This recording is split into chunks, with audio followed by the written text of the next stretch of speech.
Hey everyone, welcome back to the Tutorium in Intensive English at the University of Illinois at Chicago.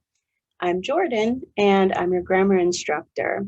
Today's lesson is on how to decide whether to use the simple past or the present perfect. If you are not sure about those topics, go visit my previous videos that will explain those in a little more depth. Our plan for today's lesson is to look at some example sentences with the simple past and the present perfect.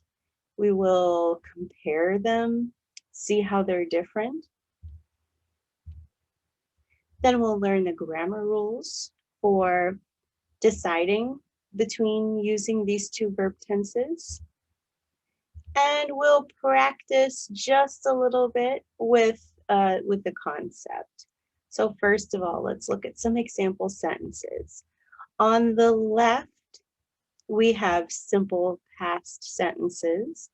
On the right, we have present perfect sentences.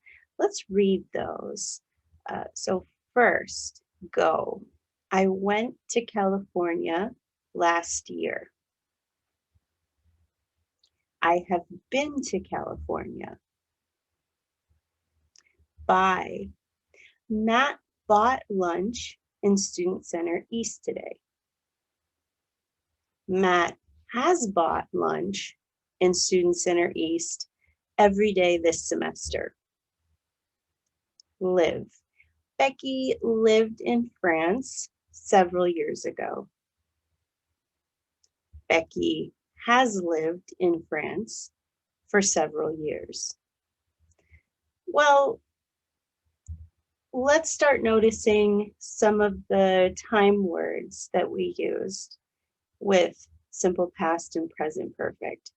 In the first sentence, we see the time word last year.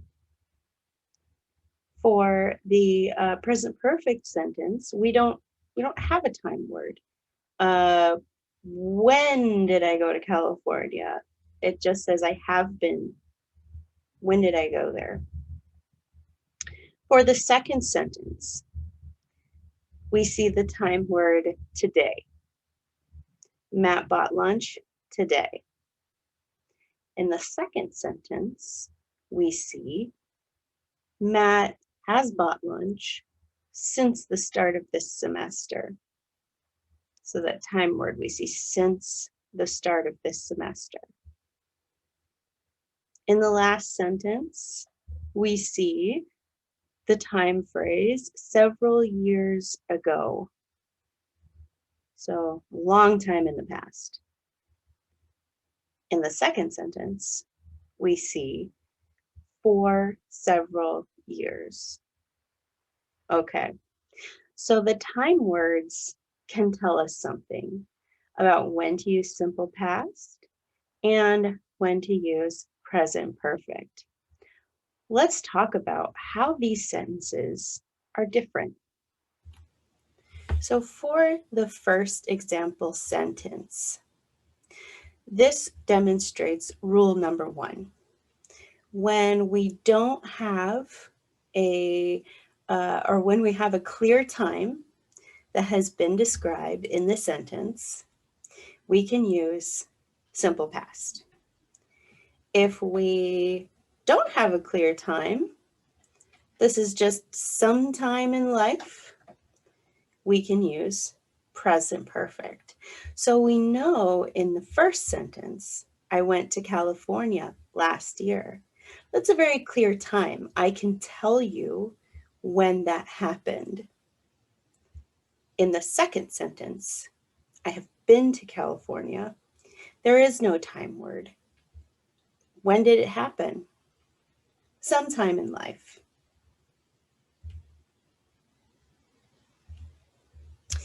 Rule number 2 is If there is a finished action, it's not happening anymore, we use simple past. If an action started in the past and is still happening, or probably still happening, we use present perfect. So for example, in the first sentence, Matt bought lunch today. He's done with buying lunch. He might buy lunch again tomorrow, but we don't know that. We can't assume that. In the second sentence, Matt has bought lunch every day since the start of the semester.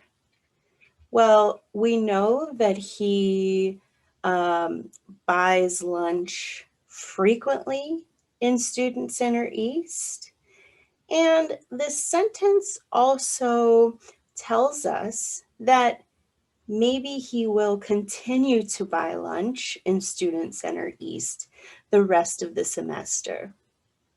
So the second sentence tells us that it might not be a finished action. It might continue to happen. In our next sentence, Becky lived in France several years ago. This tells us that Becky does not live in France now. She might live in Chicago. She might live in some other place, but she doesn't live in France. In the second sentence, Becky has lived in France for several years. This tells us that Becky started living in France in the past, and she still lives there. So knowing the difference between these two is pretty important. It tells us some key information, whether something is completely done, it's not happening, or if it is still happening. If you watched my video on present perfect, you also know that there are special time markers that usually, not all the time, tell us when we use present perfect. Some of these are words like yet, just, already, for, and since.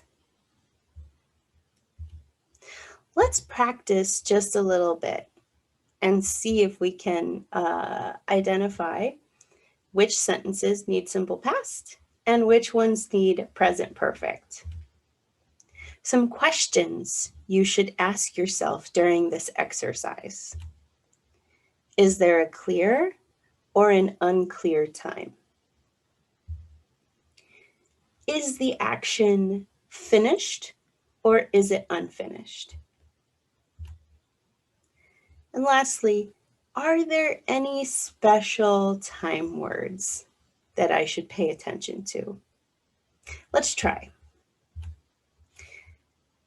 Ellie won the lottery last year. So first of all, is there a clear time? Yes, last year. Second, is this finished or unfinished? So does she keep winning the lottery every year? Probably not. Okay, so that tells us this is a finished action. Are there any special time words? No.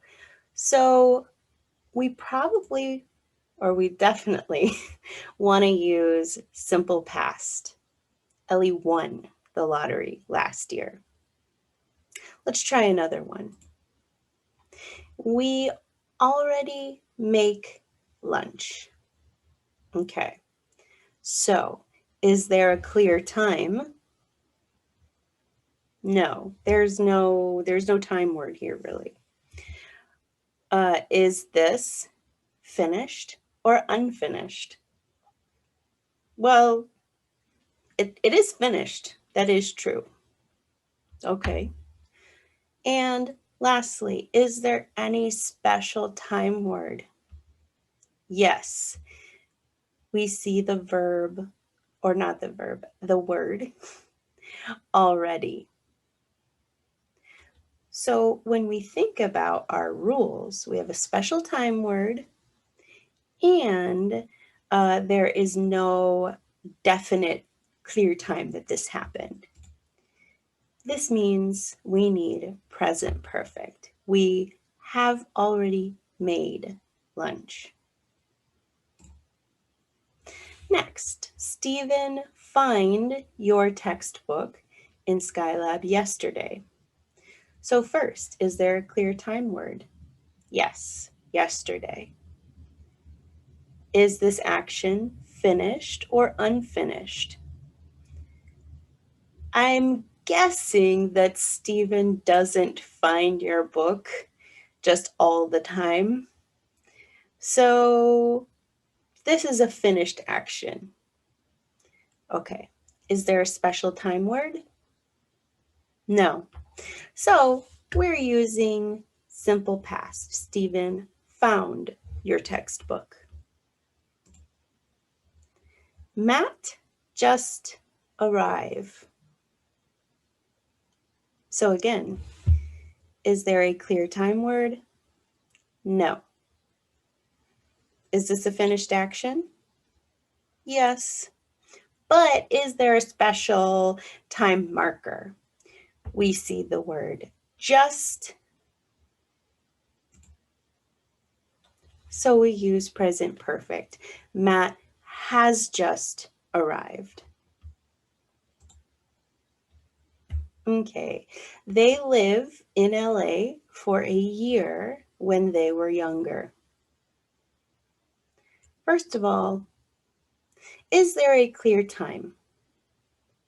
We see for a year. We also see when they were younger. So this one is a little more complex. We're working with two time phrases. Okay. Is this action finished or unfinished? This one is finished because the sentence says when they were younger. They are not young anymore.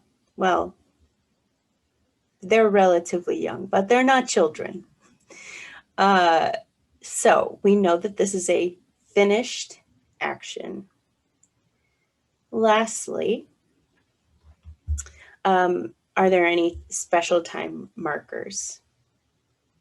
Yes, we see the phrase for a year. We know that for is usually used with present perfect.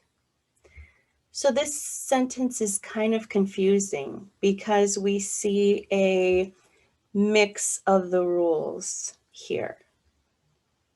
That's hard. So we really want to think about what this sentence is trying to tell us. Well, we know that they did live in LA for a period of time.